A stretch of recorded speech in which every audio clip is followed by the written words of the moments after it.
guys, nandito ako ngayon sa inyo para sa part 2 ng aking underarm whitening tips. At papakita ko naman sa inyo ngayon kung ano yung mga updated na ginagamit ko sa aking underarm. Actually, hindi naman siya updated kasi parang yun pa din. Pero tuturuan ko na lang kayo paano ko sila ginagamit. And yung iba kasi nalilito din kung paano sila gamitin and yung do's and don'ts ng product na to kung ano at ang hindi dapat kung ano ang hindi dapat gawin once ina-apply tong product na to. Okay, ang unang kong papakita sa inyo itong sa bleaching towel soap.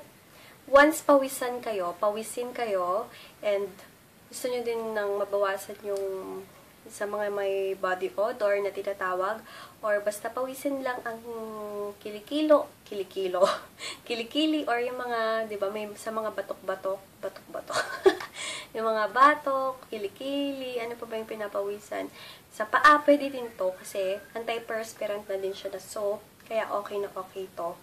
And okay din kasi ang Tawa soap and bleaching compound is for whitening effect, kaya okay na okay siya sa underarm. Kaya talagang maiiwasan niyo yung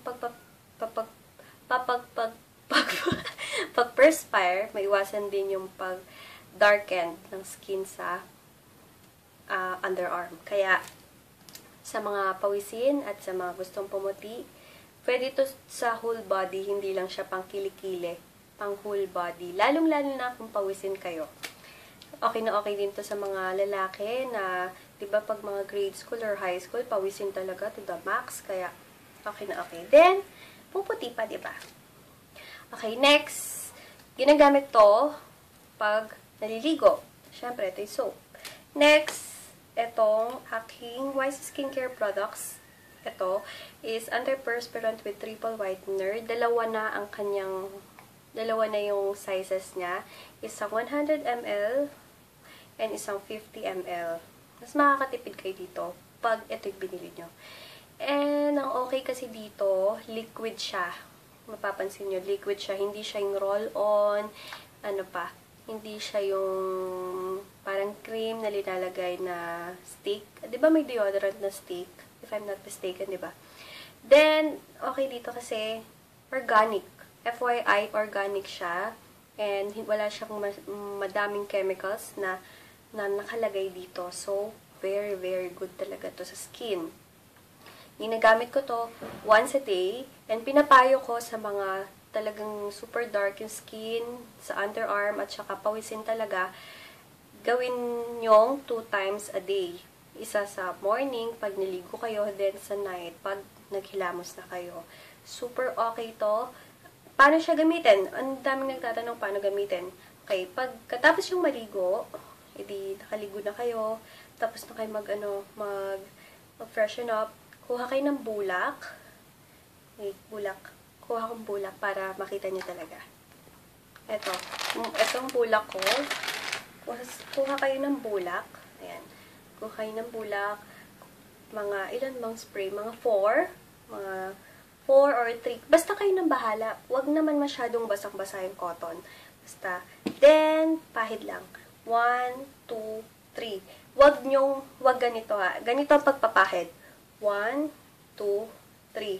Huwag yung 1, 2, 3. Huwag irarub. Kasi, nakaka-irritate yun. Lalo-lalo na pag nag-underarm, cream kayo. Ganito siya, okay?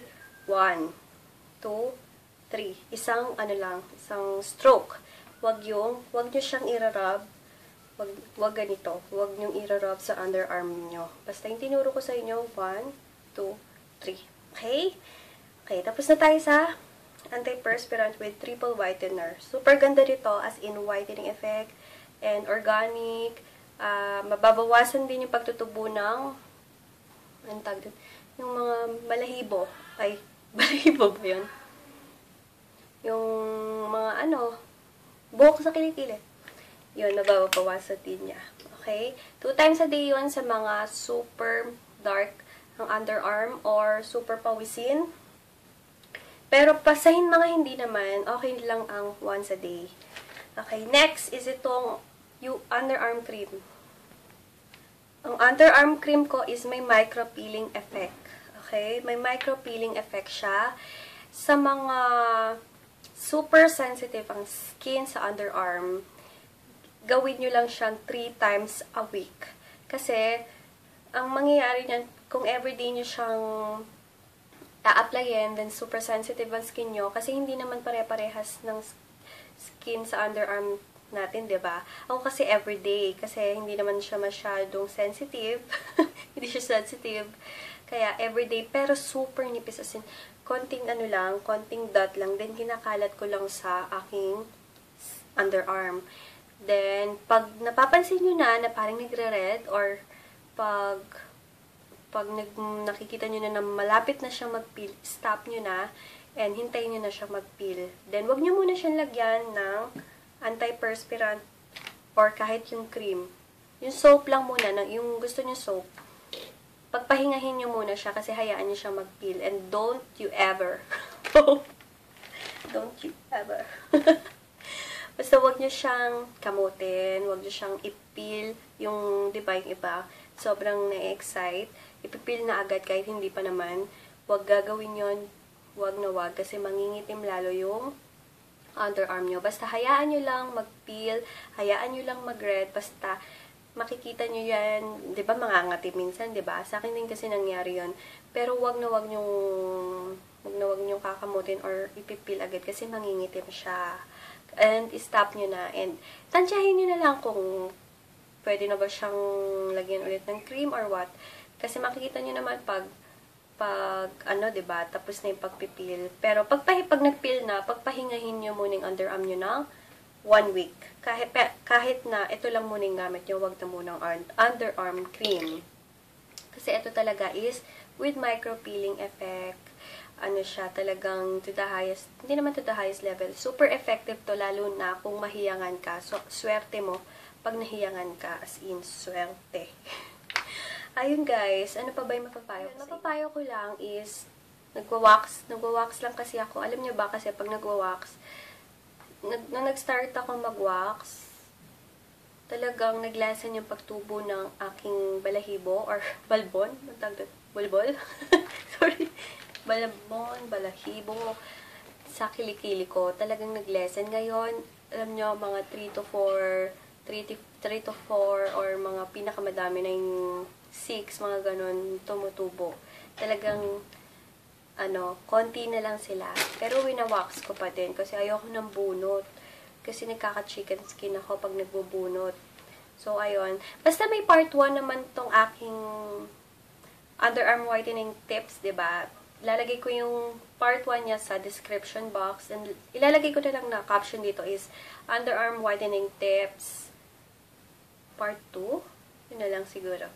Sige guys, ayun. Sana may natutunan kayo kahit papaano. And comment nyo lang below kung ano pang gusto nyong ipakita ko sa inyo na ginagawa